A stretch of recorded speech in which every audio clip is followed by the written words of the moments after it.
Hola, nosotros somos el grupo número 3 y hoy les hablaremos sobre la guerra y depresión. El desempleo no es una opción. Durante mucho tiempo los economistas pensaban que la economía era perfecta y se regulaba sola. Si alguien quería trabajar, encontraría empleo. El desempleo se consideraba un problema personal causado por pereza, falta de disciplina, vicios o poca preparación. El Estado no tenía que intervenir porque no era visto como un problema social o económico. Durante siglos se creyó que si alguien no tenía trabajo era porque no se esforzaba lo suficiente o porque tenía algún defecto de carácter. Nadie imaginaba que la economía en su conjunto podía fallar y dejar a millones de personas sin empleo, aunque estuvieran dispuestas a trabajar. La Gran Depresión nos mostró que esto era totalmente falso. El desempleo podía ser involuntario y afectar a toda la sociedad sin importar las capacidades o la voluntad de las personas. El desempleo involuntario. En 1909, Beatrice Wade introdujo el concepto de desempleo involuntario. Las personas quieren trabajar, pero no hay suficientes empleos disponibles. En 1913, Arthur Pio explicó que esto ocurre cuando los trabajadores están dispuestos a dar más trabajo del que la economía demanda. Esta idea me parece muy importante porque cambia totalmente cómo vemos el desempleo. Antes se culpaba al trabajador, pero ahora entendemos que muchas veces las personas quieren trabajar y no pueden. La economía puede estar atrapada en un ciclo donde no hay suficiente demanda, las empresas no contratan y los salarios no bajan lo suficiente. Por eso, el desempleo se convierte en un problema colectivo y no solo individual, y es algo que el gobierno debe ayudar a resolver. La Gran Depresión. En 1929 colapsó la bolsa en Nueva York y comenzó la Gran Depresión, afectando a Estados Unidos y a otros países. La caída de la demanda hizo que las empresas despidieran trabajadores y bajaran la producción. Millones de personas perdieron su trabajo en poco tiempo. El desempleo fue involuntario y persistente. La economía clásica no podía resolver la crisis por sí sola. La Gran Depresión fue un punto de quiebre histórico. Millones de personas perdieron su trabajo y no podían cubrir ni sus necesidades básicas. Aunque quisieran trabajar, las empresas no tenían suficientes ventas y los salarios no bajaban rápido. Esto generó un círculo vicioso: menos dinero en manos de las personas, menos consumo, más desempleo. Fue entonces cuando se entendió que el mercado por sí solo no puede resolver estas crisis y que es necesario una intervención activa del Estado. John Maynard Keynes y la teoría macroeconómica Keynes observó que durante la crisis los precios caían más rápido que los salarios. Los salarios eran rígidos y no bajaban al ritmo de la economía. Las empresas contrataban menos y despedían más trabajadores.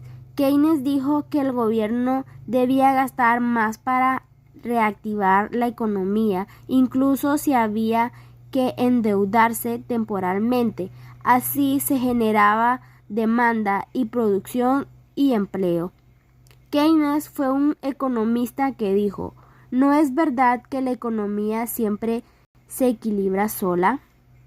Keynes revolucionó la forma de pensar sobre la economía. Él explicó que cuando la demanda privada cae, el gobierno debe intervenir para reactivar la economía, gastando en obras públicas, proyectos de infraestructura o programas sociales. Así, más personas tienen dinero, consumen y las empresas vuelven a producir y contratar. Gracias a esta visión, se dejó de culpar a las personas desempleadas y se entendió que la solución a las crisis debe ser colectiva, porque el sistema económico no funciona igual para todos y no siempre se autorregula. El impacto histórico y legado. Sus ideas cambiaron la macroeconomía y dieron nacimiento al modelo ISLM. Explica cómo se relaciona el mercado de bienes y servicios. Mostró que la economía global funciona diferente a un solo mercado. Decisiones individuales no garantizan empleo, aunque en los años 70 el enfoque clásico regresó. La teoría keynesiana sigue siendo la base de cómo entendemos el desempleo y las políticas económicas hoy. La Primera Guerra y la Gran Depresión nos enseñaron que los problemas económicos afectan a toda la sociedad y el desempleo no es simplemente una decisión personal.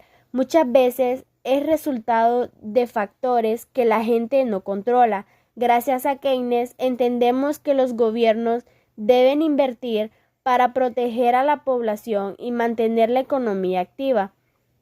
Esto no solo ayuda a quienes están desempleados, sino que también mejora el bienestar general de la sociedad y previene que las crisis se profundicen. Por eso, su legado sigue vigente y es fundamental para comprender cómo funciona el mundo hoy en día. Algunos aman el riesgo, otros lo evitan.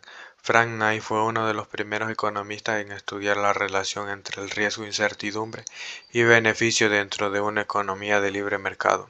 Según Knight, el riesgo se presenta cuando se conocen las probabilidades de los resultados posibles, mientras que la incertidumbre ocurre cuando esos resultados no pueden preverse. A pesar de las incertidumbres, no pueden medirse matemáticamente. Puede generar beneficios cuando las decisiones acertadas producen éxito y equilibrio a largo plazo.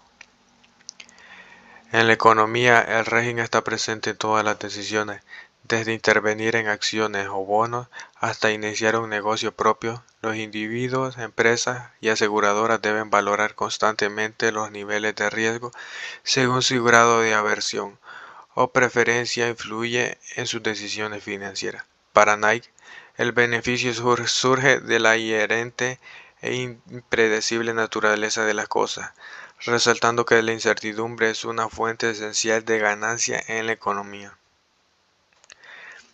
Riesgo e incertidumbre según Frank Knight. Frank Knight distinguió entre el riesgo e incertidumbre dentro de la economía. El riesgo aparece cuando los resultados futuros pueden medirse y asignarse probabilidades, como sucede en los seguros o las inversiones previsibles. En cambio, la incertidumbre se da cuando los resultados no pueden anticiparse ni cuantificarse. Para Nike, el beneficio empresarial surge precisamente de esta incertidumbre, pues el empresario asume decisiones donde no hay certeza ni ganancia de éxito. Así, el riesgo puede administrarse con cálculos y estadísticas, pero la incertidumbre requiere juicio, intuición y valentía para actuar ante lo desconocido. El gasto gubernamental estimula la economía más que lo gastado.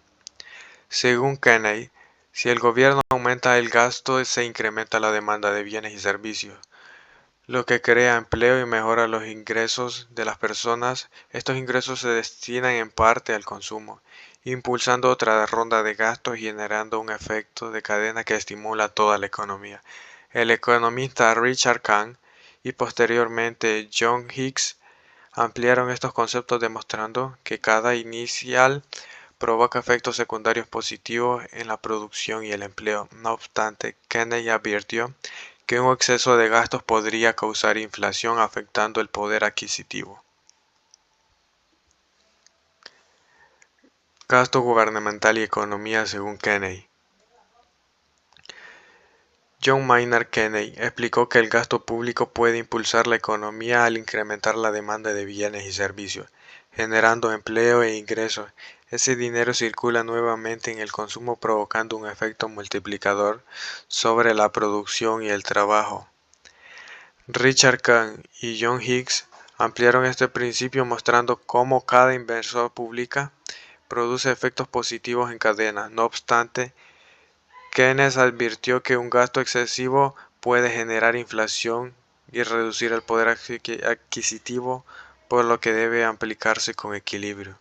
El aumento de gastos del Estado eleva la demanda efectiva y con ella el empleo y el ingreso nacional. Las economías están inmersas en la cultura. El sistema económico no puede entenderse como una esfera autónoma de individuos racionales que buscan el máximo beneficio, sino como una mera función de la organización social. Según la perspectiva del antropólogo y economista Karl Polanyi, su crítica se centra en que las personas son ante todo seres sociales inmersos en una sopa de cultura y tradición. La frase sopa de cultura y tradición es una metáfora que utiliza Karl Polanyi para expresar que el comportamiento humano y económico están profundamente inmersos y moldeados por el contexto social. Significa que las personas no actúan como individuos aislados motivados únicamente por el beneficio económico, sino que sus decisiones de consumo, producción y distribución están inevitablemente sazonadas y determinadas por un conjunto de valores, normas sociales, costumbres, relaciones familiares y reglas políticas. El intercambio de bienes y la actividad económica están fundamentalmente motivados por la búsqueda de estatus y la validación de la categoría social, actuando, por ejemplo, conforme a costumbres y ritos como se observaba en el estudio de las Islas Trovian y no por el lucro individual. Históricamente, los factores culturales y sociales son el alimento principal de la vida económica y la pretensión del mercado moderno de desvincular lo económico de lo social ha sido la causa de graves convulsiones sociales. La actividad económica está impulsada principalmente por la búsqueda de estatus y la validación social, no por la simple avaricia individual. El ejemplo de las Islas Trovian ilustra que las costumbres y los ritos a menudo tienen más peso que el lucro en la toma de decisiones económicas. Creo que el punto crucial es el cierre. Si históricamente lo cultural ha alimentado lo económico, la reciente separación forzada del mercado moderno es un experimento antinatural que lógicamente ha generado las graves convulsiones sociales. Las extrañas costumbres de los troviandeses. Las costumbres más notables de los troviandeses, estudiadas por Brunslins Malinowski, incluyen gran libertad sexual.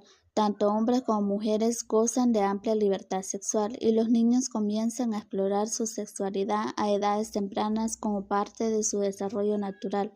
Anillo ocula, un sistema de intercambio ceremonial de collares y brazaletes de concha que crea lazos sociales y define el estatus entre las islas. Al igual que el anillo ocula, que no busca el lucro sino el estatus y los lazos sociales, muchas de nuestras compras cotidianas, ya sea comprar el último modelo de teléfono, una marca específica de ropa, un coche de lujo, no siempre es por necesidad o funcionalidad, sino por el valor social que nos otorga, definiendo nuestra categoría en un grupo. Es un intercambio que en el fondo busca validación social. Los troviandeses nos enseñan que incluso hoy gastamos dinero para comprar pertenencias y estatus, no solo para adquirir bienes. Sociedad matrilineal. La descendencia y la herencia se trazan a través del linaje materno, otorgando gran poder social y económico a las mujeres y sus parientes masculinos maternos. El ñamé como estatus. El ñamé no solo es un alimento, sino también el símbolo principal de riqueza y poder en la sociedad. Creencias sobre la concepción. Tradicionalmente no relacionaban el acto sexual con el embarazo, creyendo que los espíritus ancestrales causaban la concepción. Me parece fascinante la sociedad matrilineal, ya que desafía el predominio patriarcal al otorgar poder social y económico a las mujeres. Esto se asocia a la vida cotidiana al recordarnos que nuestras luchas por la igualdad de género son culturalmente relativas y que un cambio en las reglas de herencia o en la asignación de valor, como el llamé como estatus, puede alterar radicalmente las estructuras del poder. Intercambio Kula. Consiste en un vasto y complejo circuito de intercambio ceremonial que conecta a varias islas. No se intercambian bienes útiles o comestibles, sino dos tipos de objetos ceremoniales. Brazaletes de conchas blancas se mueven en sentido contrario a las agujas del reloj. Collares de concha roja se mueven en el sentido de las agujas del reloj. Al igual que los participantes del Kula, en nuestra sociedad a menudo adquirimos o intercambiamos bienes caros o de marca no por su utilidad, sino principalmente por el valor simbólico que confieren, sirviendo para validar nuestra posición social y construir redes de relaciones. Por lo tanto, el CULA nos recuerda que muchos de nuestros gastos son motivados por la sociología, no por la estricta economía de la necesidad. Los gerentes buscan su propio beneficio, no el de las empresas. El principio básico del libre mercado, que asume que los gerentes actúan en el mejor interés de los propietarios, es un error, como señalaron Aldous Perle y Gardiner Means. En las grandes empresas, la propiedad se ha diluido entre muchos accionistas, mientras que el control recae en un pequeño grupo de ejecutivos, creando una separación de propiedad y control. Los gerentes, en lugar de actuar por el bien de las empresas, muchas veces buscan su propio beneficio. Esto refleja un problema que sigue vigente hoy en día. En muchas empresas modernas, los intereses personales o económicos de los directivos pueden chocar con los objetivos de la organización o con el bienestar de los empleados. Esta situación genera un círculo vicioso donde los gerentes buscan su propio enriquecimiento a través de altos salarios y bonificaciones, en lugar de maximizar el valor para el accionista. La apatía de los accionistas, que son muchos y con escasa participación, permite que los gerentes no respondan ante ellos, lo que se traduce en un fracaso corporativo donde el interés personal de la cúpula directiva se prioriza sobre la buena marcha de la empresa. Esto se asocia directamente a la vida cotidiana al ilustrar cómo la parte de participación cívica o comunitaria permite que los líderes o administradores tomen decisiones egoístas sin rendir cuentas a quienes representan, es decir, accionistas o ciudadanos. El fracaso corporativo resultante, donde el interés personal prima sobre el bienestar del grupo, se refleja en situaciones diarias como la ineficacia de un club deportivo o la mala gestión de un gobierno local, donde la negligencia de la mayoría empodera los intereses privados de una minoría directiva. La economía es una máquina predecible. Se centra en la econometría, una disciplina creada por el economista y econometrista noruego Ragnar Fried. Nació en 1895 y murió en 1973. La econometría fue desarrollada por Ragnar Fried en la década de 1930. Su objetivo es usar modelos matemáticos y datos económicos para explicar y predecir los movimientos de la economía, como si fuera una máquina predecible. Permite a los economistas analizar tendencias pasadas, extraer patrones y predecir el desarrollo futuro. Por ejemplo, se puede usar para ver si un mayor nivel educativo se relaciona con salarios más altos. El texto también señala que la econometría tiene sus escollos. Las tendencias pasadas no siempre garantizan el comportamiento futuro, y es difícil considerar todas las variables que pueden influir en un resultado económico. Es importante no confundir la relevancia estadística con la relevancia económica. La economía es la ciencia de los recursos escasos. Según el economista Lionel, un recurso escaso es algo que no está disponible en la cantidad suficiente para satisfacer todas las necesidades y por lo tanto tiene un valor. El problema clave que enfrenta cualquier sociedad es decidir qué producir y en qué cantidad para satisfacer mejor a los consumidores, ya que la escasez es lo que da valor a los recursos. Las necesidades son limitadas, pero los recursos para satisfacerlas, como la tierra, el trabajo y el capital, son infinitos. Por ejemplo, si tienes un campo, puedes usarlo para cultivar o para que pasten los animales, pero no ambas cosas a la vez. La economía te ayuda a decidir qué es lo mejor para hacer, porque todo recurso tiene un uso alternativo y al elegir uno renuncias a otro. A esto se le conoce como costo de oportunidad. El problema clave que enfrenta cualquier sociedad es decidir qué producir y en qué cantidad para satisfacer mejor a los consumidores, ya que la escasez es lo que da valor a los recursos. La escasez es fundamental. Reconoce que los recursos son limitados, mientras que las necesidades y deseos humanos son virtualmente ilimitados.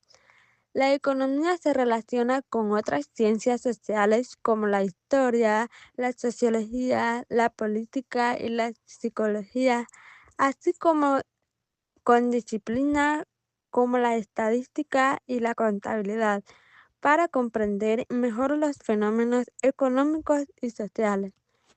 Antes de Rothschild, Alfred Marshall, 1890, definió la economía como la parte de la acción individual y social más estrechamente vinculada a la adquisición y uso de los requisitos materiales del bienestar.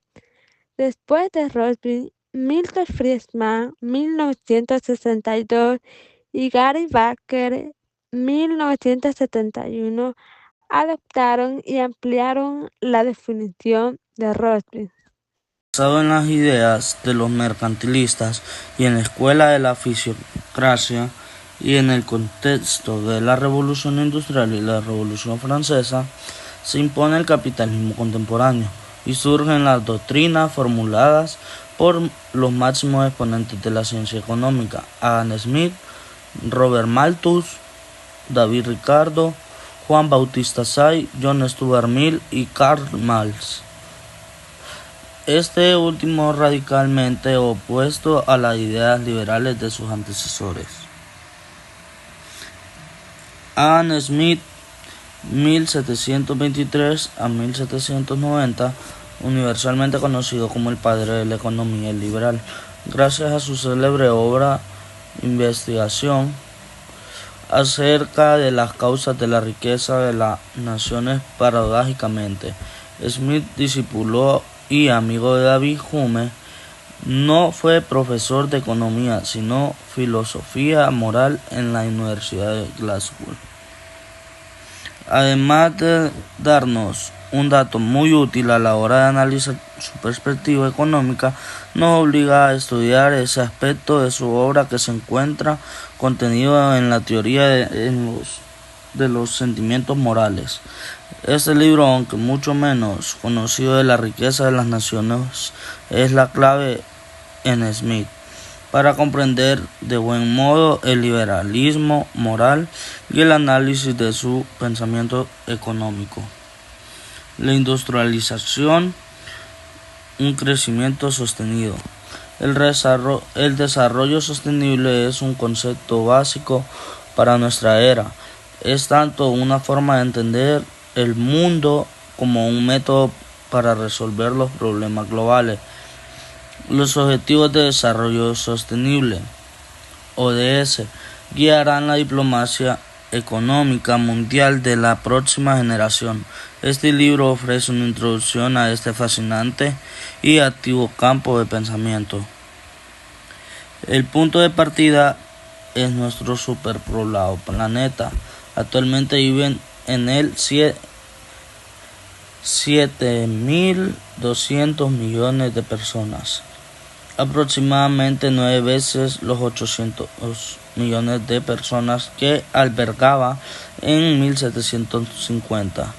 Al comienzo de la Revolución Industrial, la población mundial sigue aumentando a gran velocidad en unos 75 millones de personas por año. Los economistas acostumbraban a resumir el nivel de desarrollo de una economía con el Producto Interior Bruto por persona. El PIB mide el valor de mercado de la producción total de un país durante un periodo determinado de tiempo. Los diferentes precios para personas diferentes. Se explica cómo las empresas pueden vender el mismo producto a distintos precios dependiendo del tipo de persona o cliente.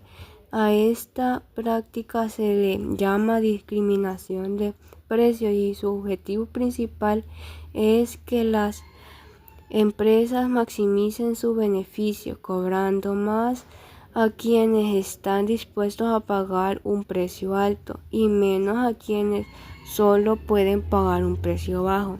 Desde hace mucho tiempo, los economistas se han interesado por este tema. La cuestión de precios se remonta a varios pensadores. Put en 1840, este ingeniero y economista francés fue uno de los primeros en proponer la idea de cobrar distintos precios por el mismo servicio. Surgió peajes varios en puntos, cobrando a los viajeros lo máximo que estaba dispuesto a pagar. Condenó esta práctica inicial, pero sentó la base del concepto. Arthur Pitt en 1920, el economista británico Pitt formalizó la teoría al identificar los 3 grados distintos de discriminación de precio. Proporcionó la estructura teórica que usamos hoy para clasificar esta práctica. Joanna Robinson en 1933, la destacada economista británica del siglo XX, analizó los efectos de esta práctica en la sociedad. En su obra Economista de la competencia imperfecta, su análisis superó los pros y contras sociales, concluyendo que no siempre es perjuicios para todos los consumidores. El primer grado se da cuando la empresa cobra a cada persona el precio máximo que está dispuesto a pagar, aunque en la práctica es difícil aplicar porque el vendedor tendría que saber exactamente cuánto sería el valor que le da cada individuo al producto. El segundo grado ocurre cuando el precio cambia dependiendo de la cantidad comprada o de alguna promoción, como cuando en los supermercados el segundo producto cuesta menos que el primero.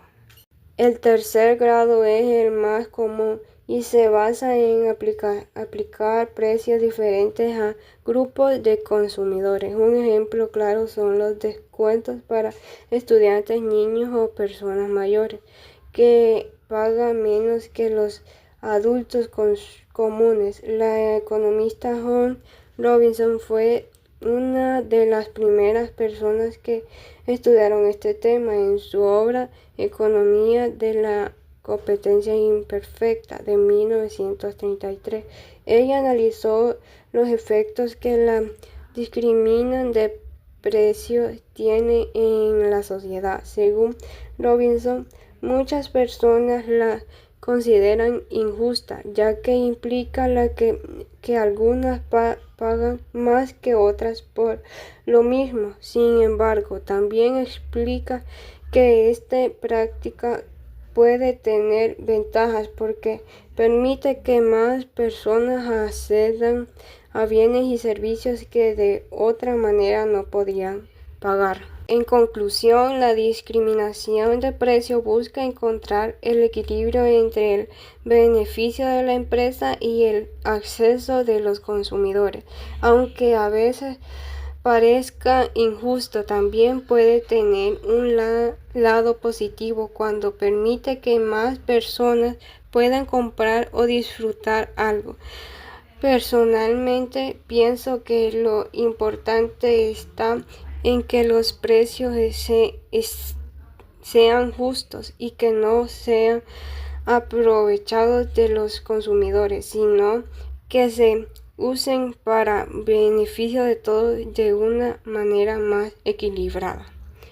En conclusión, la Gran Depresión y la Segunda Guerra Mundial afectaron profundamente la economía mundial. Durante la Gran Depresión, millones de personas perdieron sus empleos y muchas familias quedaron en la pobreza. Fábricas cerraron y la producción disminuyó, provocando una gran crisis social. Con la llegada de la guerra, la economía empezó a moverse otra vez por la necesidad de producir armas, alimentos y materiales.